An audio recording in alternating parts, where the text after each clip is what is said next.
Welcome to Hasitha kitchen. నేను మీ హసిత. ఇవాల్టి మన స్పెషల్ రెసిపీ వచ్చేసి వెజ్ పలావ్. ఇది చాలా స్పెషల్ ఐటమ్, ప్రతి ఒక్కరికి నచ్చేస్తుంది. అసలు మన ఇంటికి ఎవరైనా బంధువులు వచ్చారనుకోండి, మీరు ఇది ఒక్కసారి చేసి పెట్టండి, మీరంటే ఫిదా అయిపోతారు. అంత టేస్టీగా ఉంటుంది. ఇది ఒక్కొక్కరు ఒక్కొక్క స్టైల్లో చేస్తారు. ఇప్పుడు మనం ఇంకొక స్టైల్ నేర్చేసుకుందాం. సో దాని సింపుల్ ప్రాసెస్ ఏంటో ఎలా చేయాలో చూసేద్దామా? ఫస్ట్ కుక్కర్ పాన్ పెట్టుకొని అందులో 5 to 6 table spoons oil add చేసుకోండి.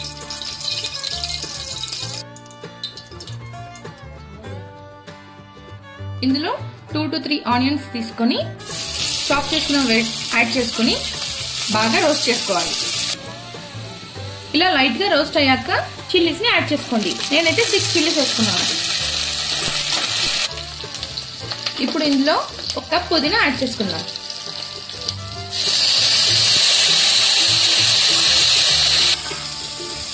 ఇప్పుడు ఇందులో ఇలా పొడుగా కట్ చేసి పెట్టుకున్న క్యారెట్ ని ఒకటి యాడ్ చేసుకోండి. అలాగే ఒక పెద్ద ఆలు, ఒక 6 అవర్స్ నానబెట్టిన బఠానీ, అలాగే కరివేపాకు. ఇప్పుడు ఇందులో అనాస పువ్వు, షాజీరా, జాపత్రి, చెక్క, లవంగం ఇవి యాడ్ చేసుకుందాం.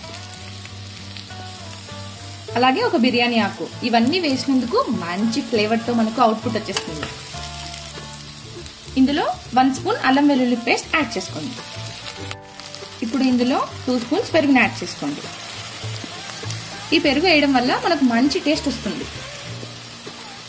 ఇప్పుడు మనం ఒక 1 అవర్ నానబెట్టుకున్న రైస్ ని యాడ్ చేసుకోవాలి. ఇది విత్ ఎసురు నానబెడితే మనకు కరెక్ట్ కొలతలతో వస్తుంది.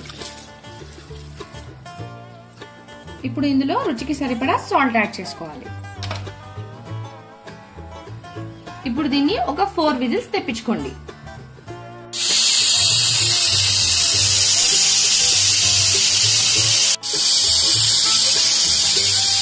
చూద్దాం. వావ్, ఎంత బాగుంది కదా!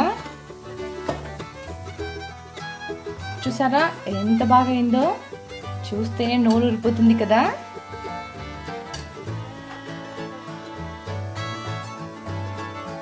చూసారా, tasty tasty veg pulao ready.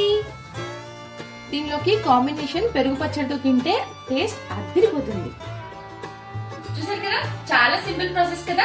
దీంతో కాంబినేషన్ లాగా నాన్ వెజ్ ని ప్రిఫర్ చేస్తారు కొంతమంది, అలాగే కొంతమంది పెరుగు పచ్చడితో తింటారు, అలాగే కొంతమంది చాలా చాలా డిఫరెంట్ వెరైటీస్ ని ప్రిఫర్ చేసేస్తారు. సో మీరు కూడా ట్రై చేసి మీకు ఎలా కుదిరిందో మాకు కామెంట్ బాక్స్ లో తెలియపరచండి. అలాగే మీకు ఈ వీడియో నచ్చితే ఒక లైక్ పెట్టండి, మీ ఫ్రెండ్స్ కి కూడా షేర్ చేయండి. బై ద వే, సబ్స్క్రైబ్ చేయడం మాత్రం మర్చిపోకండి. This is Hasitha signing off.